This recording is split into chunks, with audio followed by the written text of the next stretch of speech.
Selamat datang di Good News, kabar bagus.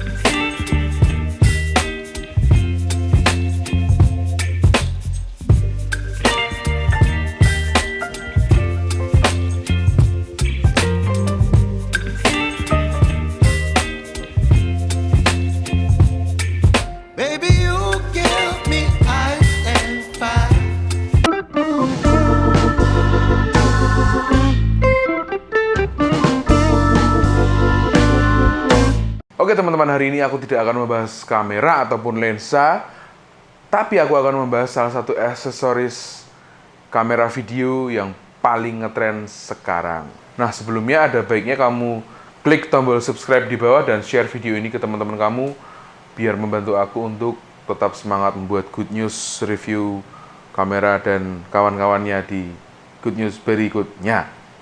Oke, kita kembali ke topik, dan aksesoris video yang akan aku bahas kali ini adalah tada! Bukan ini ya, tapi ini. DJI Ronin S. Sebelumnya untuk bikin video aku nggak pernah tergantung sama alat yang namanya electronic handheld stabilizer kayak Ronin ini. Karena aku salah satu orang yang a big fan of handheld shooting. Jadi aku kebanyakan videoku yang aku bikin itu handheld, kalau nggak paling nggak pakai tripod sih.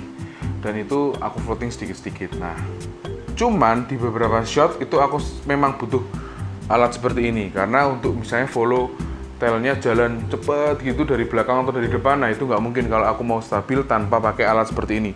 Dulu sih ada alat namanya glide cam, cuman glide cam masih ada nggak terlalu lurus pada satu axis gitu. Jadi ketika 3-axis stabilizer kayak gini nih muncul nih di pasaran nih, si glide cam mulai dilupakan. Tapi ada beberapa juga yang masih suka pakai glide cam. Kalau aku sih nggak suka kedua-duanya sebenarnya ya.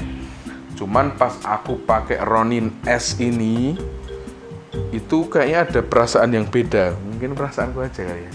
Karena mungkin dia berasal dari DJI. DJI yang kita kenal sebelumnya adalah produsen drone atau gimbal. Di sebelumnya aku pernah pakai DJI Osmo sama Ronin apa ya? Ronin yang pertama kali ya, Ronin yang paling pertama kali keluar. Oke, kita masuk ke DJI Ronin S. Handheld stabilizer ini ukurannya sih katanya sih gak jauh beda ya sama kayak Zhiyun dan teman-temannya. Menurutku sih ukurannya ini lumayan gede untuk one hand operated, untuk handheld stabilizer yang fungsinya nggak sekedar bisa 3-axis kayak gimbal-gimbal biasanya. Menurutku Ronin S ini punya value added yang lebih dari pesaingnya, yaitu kalau aku sih ya paling suka itu adalah dia bisa mode 360 roll. Jadi kita bisa kayak gini nih, aku praktekin.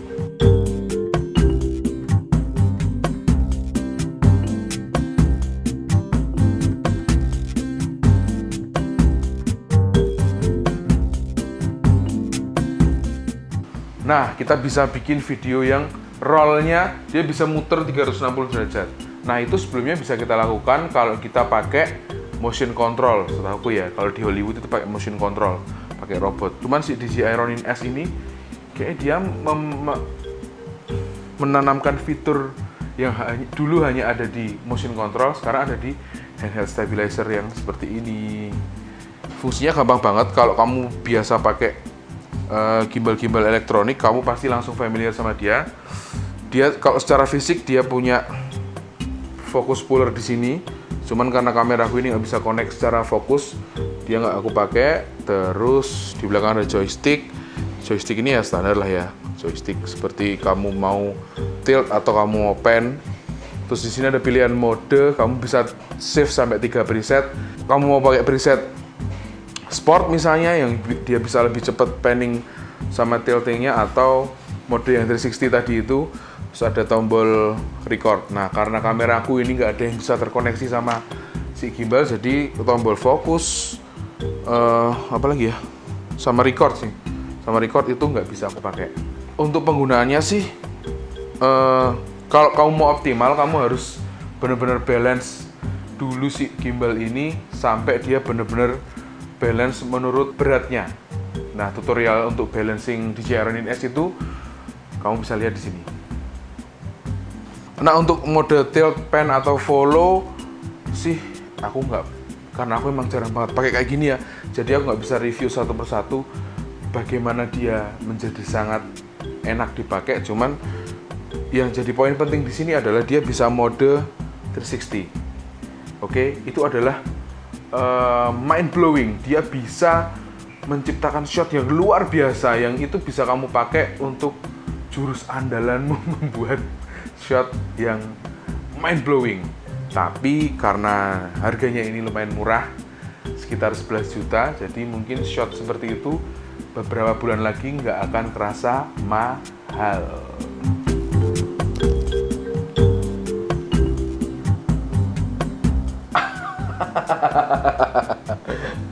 See?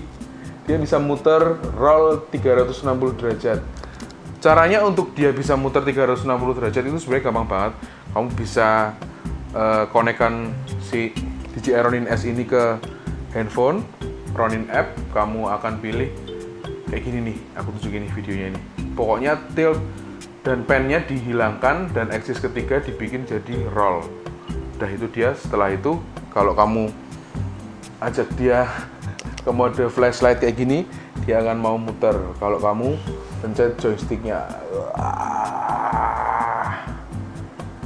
Udah ngomongin kelebihannya, sekarang kita ngomongin kekurangannya.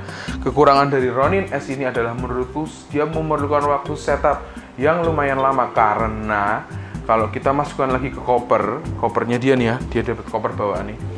Kita harus ngendorin semua aksis, yang mana akan membuat kita kerja 2 kali untuk setup lagi untuk mendapatkan balance yang sempurna sebelum kita bisa pakai Ronin ini. Nah, selain kita harus balance perfectly semua aksis, yang jadi catatan penting adalah kalau kita nggak balance 100% ketika kita pakai mode flashlight, kita nggak akan bisa muter roll aksisnya. Nah, ini juga kadang-kadang jadi PR kalau kita emang mau butuh shot yang roll axis seperti ini. Waktu balancingnya lumayan lama. Meskipun dia punya mode auto tune setelah kita balance, tapi menurutku gimbal ini harus kita balance secara manual dulu, baru kita pakai auto tune-nya, baru dia bisa berfungsi secara sempurna. Menurutku DJI Ronin S ini sangat affordable di kelasnya, karena kelasnya dia memang bukan sekedar 3-axis stabilizer, tapi tadi itu dia bisa bikin roll axis. Di harga 11 juta menurutku akan menjadi pesaing yang sangat berat bagi gimbal-gimbal yang sudah rilis di pasaran sebelumnya.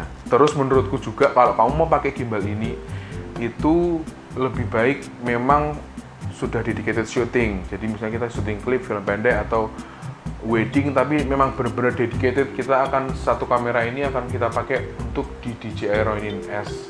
Karena kalau enggak, setupnya lumayan lama dan lumayan stressful kalau nggak bisa dapetin balancing yang sempurna. Oke, itu tadi review singkat tentang DJI Ronin S dari aku. Silahkan tulis di kolom komentar menurut kalian tentang DJI Ronin S ini, atau kalau kalian pakai, menurut kamu gimana sih produknya? Atau kamu bisa request juga kamera, lensa, atau aksesoris apapun yang akan aku review di Good News berikutnya. Jangan lupa share, subscribe, dan follow Instagram saya @bagustikus. Jangan lupa juga follow @huntingpasar.id, dan sampai ketemu di Good News berikutnya.